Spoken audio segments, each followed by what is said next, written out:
Hello दोस्तों, JSSC परीक्षा में एक बार फिर से आपका स्वागत है। आज हम लोग इस वीडियो में प्राचीन भारत से रिलेटेड अगले टॉपिक को पढ़ेंगे, जिस टॉपिक का नाम है दोस्तों वैदिक सभ्यता। ठीक है, तो आज हम लोग वैदिक सभ्यता टॉपिक को पूर्ण रूप से डिस्कस करने वाले हैं। ठीक है, तो चलिए हम लोग फटाफट से वैदिक सभ्यता टॉपिक को आरंभ करते हैं। तो वैदिक काल का विभाजन दो भागों में किया गया है। पहला जो है वो है ऋग वैदिक काल। इसका टाइम पीरियड है 1500 से लेकर के 1000 ईसा पूर्व। वहीं दूसरे नंबर का वो है उत्तर वैदिक काल। इसका टाइम पीरियड है 1000 से लेकर के 600 ईसा पूर्व। ठीक है, यहाँ से एक जीरो नहीं है दोस्तों, 600 ईसा पूर्व है ये। आगे है कि आर्य समाज सर्वप्रथम पंजाब एवं अफगानिस्तान में बसे हुए थे। ठीक है, मैक्स मुलर ने आर्यों का मूल निवास स्थान मध्य एशिया को माना है। ठीक है, आर्यों द्वारा निर्मित सभ्यता को बोलते थे वैदिक सभ्यता। ठीक है, मतलब जो सभ्यता आर्यों ने बनाया था उस सभ्यता को वैदिक सभ्यता कहते थे। ठीक है, आगे है कि आर्यों द्वारा विकसित सभ्यता ग्रामीण सभ्यता थी। मतलब आर्यों जो अपना सभ्यता डेवलप किए थे वह कैसा था, तो ग्रामीण सभ्यता था। और उनकी जो भाषा था वो कैसी भाषा था, तो संस्कृत भाषा था। प्रशासनिक इकाई को देखेंगे तो पहला में कुल आता था, फिर ग्राम उससे बनता था, फिर ग्राम मिलकर के विश्व बनता था, विश्व मिलकर के जन बनता था, और जन मिलकर के राष्ट्र का निर्माण करता था। जो ग्राम के हेड होते थे उनको मुखिया बोला जाता था, जिनको ग्रामनी बोला जाता था। ठीक है, 20 में जो होते थे वो प्रधान होते थे, जिनको विस्पति बोला जाता था। और जो जन के शासक थे उनको शासक बोला जाता था, और शासक को राजन बोला जाता था। ठीक है, जन एक तरह से राज जैसा हो गया और शासक वहाँ का राजा जैसा हो गया, इसीलिए उनको राजन बोलते थे। ठीक है, आगे है कि पूरब। तो दुर्गपति जो होते थे, किलापति, उन्हें पूरब कहा जाता था। अस्पष्ट, जनता के गतिविधियों को देखने वाला गुप्तचर को अस्पष्ट कहा जाता था। और वाजपति जो है वो गोचर भूमि का अधिकारी को वाजपति कहते हैं। उग्र, अपराधियों को पकड़ने वाला को उग्र कहते थे। ठीक है, अब आगे है कि राजा के सलाहकार। तो राजा के सलाहकार के लिए दो होते थे, एक सभा होता था और एक समिति होता था। सभा में कौन कौन आता था, तो श्रेष्ठ एवं संभ्रांत लोगों का संस्था को हम लोग सभा कहते थे। और सामान्य जनता के प्रतिनिधित्व जो होते थे उनको समिति में रखा जाता था। युद्ध जो होता था दोस्तों वो गविष्टि युद्ध को बोला जाता था। और गविष्टि का अर्थ होता है गायों का खोज। ठीक है, इसीलिए बोला जाता था कि वैदिक काल में गायों के लिए युद्ध होता था। ठीक है, उसीलिए उन्होंने गविष्टि उनको बोला जाता था। आगे है कि दशराग युद्ध का उल्लेख ऋग्वेद के 7वें मंडल में किया गया है। यह युद्ध प्रश्नुई यानी कि रावी नदी के तट पर सुदास एवं 10 जनों के बीच लड़ा गया। 10 जनों का मतलब होता है कि 10 राज्यों के बीच लड़ा गया। ठीक है, जिनको कौन जीता था, तो जिनको सुदास ने जीत लिया था। ठीक है, आगे है ऋग्वैदिक काल, जो कि वैदिक काल का पहला पार्ट है। ठीक है, तो चलिए हम लोग ऋग्वैदिक काल को डिस्कस कर लेते हैं। ऋग्वैदिक समाज 4 वर्णों में विभक्त था। ऋग्वैदिक जो समाज था वो 4 वर्णों में बांटा गया था। तो उस समय जो था वो व्यवसाय के आधार पर 4 वर्ण में बांटा गया था। ये जो बांटा गया था ऋग्वेद के 10वें मंडल में पुरुष सूक्त से वर्णन किया गया है। ठीक है, पहला जो था वो ब्राह्मण था। ये परम पुरुष के मुख से निकलते थे, इन्हें बोला जाता था जन्म लिए थे। दूसरा क्षत्रिय, जो कि परम पुरुष के भुजाओं से जन्म लिए थे। तीसरा वैश्य, जो कि परम पुरुष के जांघों से जन्म लिए थे। और चौथा शूद्र, जो कि परम पुरुष के पैरों से उत्पन्न हुए थे, ऐसा बोला गया है ऋग्वेद में। ठीक है, आगे है कि उपनिषदों की संख्या जो था वो ऋग्वैदिक काल में 108 था। महापुराणों की संख्या 18 था। और वेदांगों की संख्या जो था वो 6 था।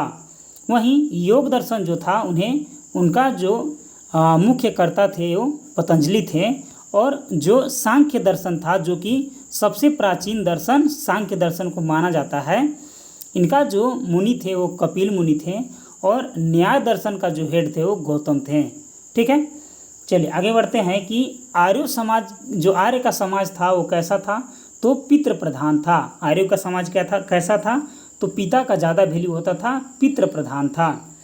स्त्रियां पति के साथ यज्ञ यानी कि हवन करती थी, बाल विवाह उस समय नहीं होता था और पर्दा प्रथा उस समय नहीं था।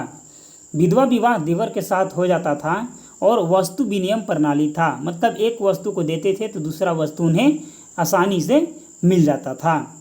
उस समय शिक्षित हुई स्त्रियां थी, कौन कौन थी, तो लोपामुद्रा, घोषा, सिकता, आपला, विश्वास। जो शिक्षित स्त्रियां थी उनको विदुषी बोला जाता था। तो ये जब जितने ये सभी नाम हैं ये सभी को विदुषी हम लोग बोलेंगे।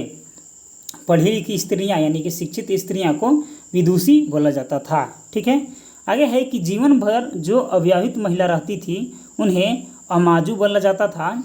आर्यों का मुख्य पेय जो पदार्थ था वो सोमरस था। तो सोमरस कैसे बनता था, तो वनस्पति से सोमरस को बनाया जाता था। याद रखिएगा कि वनस्पति से सोमरस को बनाया जाता था। मनोरंजन के साधन जो थे वो संगीत था, रथ दौड़ था, घुड़दौड़ था और ध्रुट क्रीड़ा था। ये सब मनोरंजन के साधन थे। मुख्य व्यवसाय क्या था, तो पशुपालन और कृषि जो था वो जो ऋग वैदिक काल है उनका मुख्य व्यवसाय था। गाय को अघन्य माना जाता था और गायों को उसमें पीटना जो था वो पाप की भांति माना जाता था। ठीक है, मतलब गाय का ध्यान अच्छा से उसमें रखा जाता था। जो प्रिय पशु था वो घोड़ा था। मुख्य जो देवता थे वो इंद्र थे और मनुष्य एवं देवता के बीच जो मध्य स्थापित थे वो अग्निदेव थे। ठीक है, आर्यों ने क्या खोजा था, तो आर्यों ने लोहा खोजा था जिन्हें श्याम अयस उस समय कहा जाता था। ऋग्वेद के सबसे पवित्र नदी सरस्वती नदी को माना जाता है। गंगा नदी का उल्लेख ऋग्वेद में 1 बार किया गया है। यमुना नदी का उल्लेख ऋग्वेद में 3 बार किया गया है। वहीं सिंधु नदी का उल्लेख अनेकों बार ऋग्वेद में किया गया है। आगे है दोस्तों कि देवताओं के बारे में, तो इंद्र जो थे उस समय युद्ध का देवता माना जाता था और वर्षा का देवता इंद्र को माना जाता था। अग्नि देवता व मनुष्य के बीच का मध्यस्थ भाग थे। अग्नि वरुण पृथ्वी एवं सूर्य के निर्माता थे, सत्य का प्रतीक थे और ऋतु परिवर्तन में इनका ही रोल रहता था। और समुद्र का देवता वरुण देवता ही थे। आगे है धौ, आकाश का देवता धौ देवता को मानते थे। सबसे प्राचीन जो था वो यही था। सोम वनस्पति का देवता सोम को माना जाता है। उषा प्रगति एवं उत्थान के देवता उषा को माना जाता था। आगे है दोस्तों कि आश्विन, तो विपत्तियों को हरने वाले देवता को आश्विन बोला जाता था। पूषण पशुओं व क्षुद्रों के देवता को पूषण बोला जाता था। विष्णु विश्व के संरक्षण एवं पालनकर्ता को विष्णु बोला जाता था। मरुत आंधी तूफान का देवता को मरुत बोला जाता था। आगे है उत्तर वैदिक काल, तो उत्तर वैदिक काल को चलिए हम लोग डिस्कस कर लेते हैं। उत्तर वैदिक काल, उत्तर वैदिक काल में इंद्र के स्थान पर प्रजापति को प्रिय देवता माना जाता था। मतलब जो मुख्य देवता उसमें थे वो प्रजापति थे। राजा के राजाभिषेक के समय राजसूय यज्ञ किया जाता था उस समय। ठीक है, उत्तर वैदिक काल में वर्ण जो था वो जन्म के आधार पर निर्धारित होने लगा था। जो ऋग वैदिक काल था उसमें जो उनका वर्ण जो था वो कैसे निर्धारित करते थे, तो व्यवसाय के आधार पर। लेकिन उत्तर वैदिक काल आते आते जो वर्ण था उनको जन्म के आधार पर अब देखने लगे थे। इस काल में हल को सीरा और हल रेखा को सीता कहा जाता था। ठीक है, आगे है कि सत्यमेव जयते, सत्यमेव जयते मुंडोपनिषद से लिया गया है। उत्तर वैदिक काल में कौशाम्बी नगर में प्रथम बार पक्की ईंट का प्रयोग किया गया था। महाकाव्य जो था उस समय का महाभारत और रामायण था। महाभारत का पुराना नाम क्या था, तो जय संहिता था। सबसे बड़ा जो महाकाव्य है वो महाभारत ही है। गोत्र का जन्म जो है उत्तर वैदिक काल में हुआ था। यदि यह वीडियो आपको अच्छा लगे दोस्तों तो कृपया अपने दोस्तों के साथ शेयर और इस वीडियो को लाइक जरूर करें। यदि आप जेएसएससी एग्जाम से रिलेटेड कोई भी सब्जेक्ट का वीडियो चाहते हैं तो आप हमारे चैनल के प्ले लिस्ट में एक बार चेकआउट जरूर करें। और अभी तक आपने हमारे चैनल को सब्सक्राइब नहीं किया है तो प्लीज़ करके सब्सक्राइब जरूर करें। आप हमारे टेलीग्राम और व्हाट्सएप ग्रुप से जुड़ना ना भूलें। डिस्क्रिप्शन लिंक दिया गया है, आप आसानी से उसे जुड़ सकते हैं। तो दोस्तों मिलते हैं अगले वीडियो में, तब तक के लिए धन्यवाद। और आगे हम लोग दोस्तों प्राचीन भारत के इतिहास कड़ी में महाजनपद का उत्पन्न के बारे में पढ़ेंगे। तो मिलते हैं अगले वीडियो में।